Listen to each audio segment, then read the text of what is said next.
আজকে আমরা ডাইস্যাকারাইড পড়বো। ৩ টে ডাইস্যাকারাইড আজকে আমরা আলোচনা করবো। একটা সুক্রোজ, মল্টোজ এবং ল্যাকটোজ। এবং তোমাদের WBG এবং নিট এক্সামতে কোন কোন জায়গাগুলো থেকে প্রশ্ন হয় সেগুলো আলোচনা করবো। প্রথমে বোঝার চেষ্টা করো ৩টি সুগারের অ্যাকচুয়ালি স্ট্রাকচারটা কিরকম।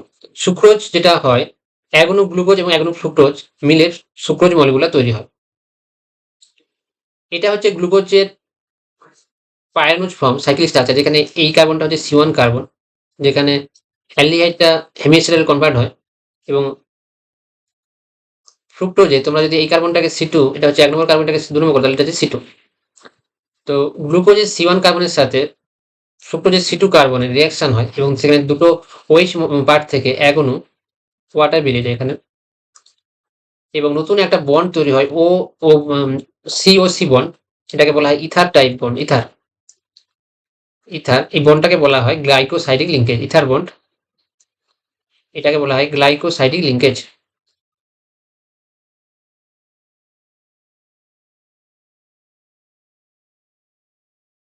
এখন এই যে সুক্রোজ মলিকুল, সেখানে C1 কার্বনের সাথে C2 কার্বনের যুক্ত হয়ে মলিকুলটা তৈরি হয়। তার কারণে তোমরা বুঝতে পারছো C1 কার্বন এবং C2 কার্বনের ওই দুজনেই ফ্রি নয়, কেউই ফ্রি নয়, দুজনেই বন্ড বানিয়েছে। তার কারণে এরা পুনরায় গ্লুকোজ যেমন পুনরায় এখান থেকে ওপেন স্ট্রাকচারে গিয়ে অ্যালডিহাইড বানাতে পারে, তাই ফ্রুক্টোজও পারবে কিটোন বানাতে। তার কারণে তারা গ্লুকোজ এবং ফ্রুক্টোজ দুজনে রিডিউসিং সুগার। কিন্তু সুক্রোজ মলিকুলে যেহেতু এই C1 কার্বন এবং C2 কার্বনটা বন্ডেড, কেউ ওই যেহেতু ফ্রি নেই, তার কারণে এটা হচ্ছে নন রিডিউসিং সুগার। নন রিডিউসিং সুগার। আরেকটা বিষয় হচ্ছে, সুক্রোজকে যখন আদ্র বিশ্লেষণ করা হয়, সুক্রোজ এর এর সুক্রোজ হচ্ছে দক্ষিণাবর্তী বা রাইট হ্যান্ড রোটেশন করে, এবং এর হচ্ছে পেনক্লোরাইড লাইট কেটে রাইটে রোটেট করে। সুক্রোজকে যখন আমরা হাইড্রোলাইসিস করে আদ্র বিশ্লেষণ করা হয়, তখন আমরা যে গ্লুকোজ পাই, ডি গ্লুকোজ প্লাস ফ্রুক্টোজ, সেখানে গ্লুকোজ কি করে প্লাস 52.5 ডিগ্রি অ্যাঙ্গেলে রাইট হ্যান্ড রোটেশন করবে, মানে দক্ষিণাবর্তী। কিন্তু ফ্রুক্টোজ কি করবে -92.4 ডিগ্রিতে বামাবর্তী রোটেশন করবে পেনক্লোরাইড লাইটকে। তাহলে ওভারঅল যে সলিউশনটা হবে, ওভারঅল সলিউশন সেখানে কি হবে, ওভারঅল বামই মানে নেগেটিভ হবে রোটেশন। কততে হবে ধরো 40, এখন 40 ডিগ্রি নেগেটিভ রোটেশন হবে। এই কারণে সুক্রোজের আদ্রবিলেশনের সময় ওই যে শর্করা সলিউশনটা তৈরি হয়, যেখানে গ্লুকোজ এবং ফ্রুক্টোজ থাকে, সেখানে কি হয়, পেনক্লোরাইড যে লাইট, সেই পেনক্লোরাইড লাইটের রোটেশনের দিক পরিবর্তন হয়। প্রথমে সুক্রোজের ছিল রাইট হ্যান্ড রোটেশন, কিন্তু তারপর ওভারঅল সলিউশন হয়ে যাচ্ছে লেফট হ্যান্ড রোটেশন। এই কারণে এই সুক্রোজের ইনভার্সনের ফলে, সুক্রোজের হাইড্রোলাইসিসের ফলে যে শর্করা দ্রবণ তৈরি হয়, সেটাকে বলা হয় ইনভার্ট সুগার। তো ইনভার্ট সুগার প্রশ্নটা আসতে পারে, সুক্রোজের হাইড্রোলাইসিসের ফলে উৎপন্ন বিক্রিয়াজাত শর্করা সলিউশনকে ইনভার্ট সুগার বলা যায়, কারণ তাদের ওভারঅল যে প্লেন ক্লোরাইড লাইটের রোটেশন, সেটা দক্ষিণাবর্তী থেকে বামাবর্তীতে চলে যায়, প্লাস থেকে মাইনাস হয়। এই কারণে বলা হচ্ছে এটাকে ইনভার্ট সুগার।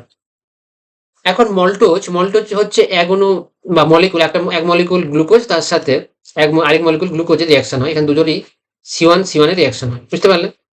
C1 এর সাথে CN এর রিঅ্যাকশন হয় গ্লুকোজের। সরি, C1 এর সাথে C4 এর রিঅ্যাকশন হচ্ছে। এবং তুমি এখানে ভালো করে লক্ষ্য করো, গ্লুকোজ মলিকুল, এটা যে গ্লুকোজ, এটাও গ্লুকোজ মলিকুল। গ্লুকোজ মলিকুলের একটা C1 কার্বন বন্ড করে ইথার বন্ড বানায়, কিন্তু আরেকটা C1 কার্বন ফ্রি। এর কারণে এটা অ্যালডিহাইড রিজেনারেট করতে পারে। গ্লুকোজ যেমন সাইক্লিক স্ট্রাকচার থেকে ঘুরে গিয়ে আবার ওপেন স্ট্রাকচারে অ্যালডিহাইড বানাতে পারো, সেরকম মল্টোজের ক্ষেত্রে যেহেতু একটা C1 অ্যানোমারিক কার্বন ওপেন, আগের ক্লাসে আমরা বুঝেছিলাম C1 অ্যানোমারিক কার্বন যদি ওপেন থাকে, ফ্রি থাকে, তাহলে সে কিন্তু অ্যালডিহাইড রিজেনারেট করতে পারে এবং সে রিডিউসিং প্রপার্টি দেখাবে। তার জন্য মল্টোজ হচ্ছে রিডিউসিং সুগার, বুঝতে পারলে? মলেকুলার স্ট্রাকচারের মধ্যে এক মলিকুল গ্লুকোজ আর এক মলিকুল গ্লুকোজ যুক্ত হয়, এবং C1 C4 এর মধ্যে বন্ড তৈরি হয়। একজনের C1 কার্বনের সাথে আরেকজনের C4 কার্বনের বন্ড তৈরি হয়। এখন একটা ওয়েজ গ্রুপ ফ্রি থাকার জন্য এ পুনরায় অ্যালডিহাইড জেনারেট করতে পারবে, এবং অ্যালডিহাইডই কিন্তু টলারেন্স বা ফিলিংস রিঅ্যাকশনের সাথে পজিটিভ টেস্ট হবে। তার কারণে মল্টোজ হচ্ছে রিডিউসিং সুগার। একই রকম ভাবে ল্যাকটোজ, যেখানে এক মলিকুল গ্যালাক্টোজ এবং এক মলিকুল গ্লুকোজ যুক্ত হয়, সেক্ষেত্রেও কি হচ্ছে, C1 এর সাথে C4 এর বন্ড তৈরি হচ্ছে, গ্যালাক্টোজের C1 এর সাথে গ্লুকোজের C4 এর বন্ড তৈরি হচ্ছে, এবং এখানেও অ্যানোমারিক